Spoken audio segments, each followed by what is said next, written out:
এই লক্ষ লক্ষ সুন্নি জনতা আজকের এই সংক্ষিপ্ত বক্তব্যে আমি সর্বপ্রথম বাংলাদেশ সরকারের দৃষ্টি আকর্ষণ করতে চাই, এই দেশে আল্লাহর শানে বেয়াদবি হবে, রসুলের শানে বেয়াদবি হবে, আউলিয়া কেরামের শানে বেয়াদবি হবে, কোরআনের শানে কটূক্তি হবে, ইসলাম এবং দ্বীনকে নিয়ে কটূক্তি করা হবে।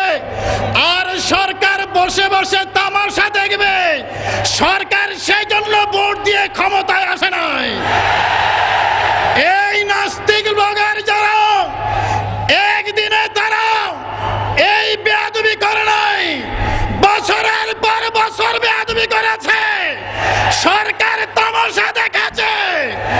আমি আজকের এই মাহফিল থেকে দায়িত্বহীন ভাষায় ঘোষণা করতে চাই, সংসদে ধর্মের অবমাননার বিরুদ্ধে সর্বোচ্চ শাস্তির বিধান রেখে একটা আইন পাশ করুন, আগামী সংসদে করুন।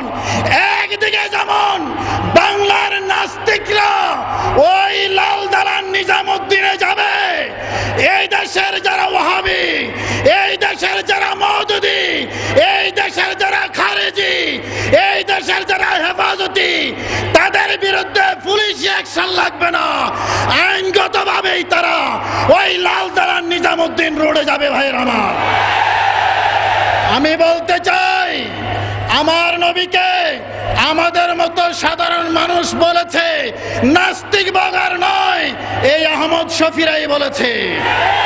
আমার নবীকে মাটির মানুষ, নাস্তিক ব্লগাররা বলে নাই, এই ওয়াহাবি মওদুদিরাই বলেছে।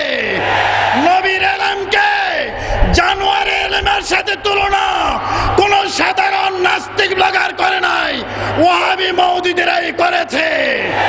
আমি বর্তমান সরকারকে জানাতে চাই, আপনারা ক্ষমতাসীন দল আওয়ামী লীগ রমজান মাস যখন আসে, সওয়াবের নিয়তে লক্ষ লক্ষ টাকা যেই মাদ্রাসায় যাকাত দান করেন, সেই মাদ্রাসার হুজুর, সেই মাদ্রাসার ছাত্র শিক্ষক আজকে আপনাদের কাঁধের উপর চেপে বসেছে। সর্বপ্রথম এদেরকে যাকাত, ফিতরা, দান সদকা দেওয়া আপনারা বন্ধ করুন। সাথে সাথে দেশি বিদেশি যে সকল টাকা তাদের কাছে আসে, সেই টাকার হিসাব গ্রহণ করুন। ভাইয়ের আমার, সর্বশেষ আমি জানাতে চাই, আজকে বন্দর নগরী চট্টগ্রামে এই লক্ষ লক্ষ জনতা এখানে উপস্থিত হয়ে আপনারা যে নবী প্রেমের স্বাক্ষর রেখেছেন, আমি আপনাদের কাছে জানতে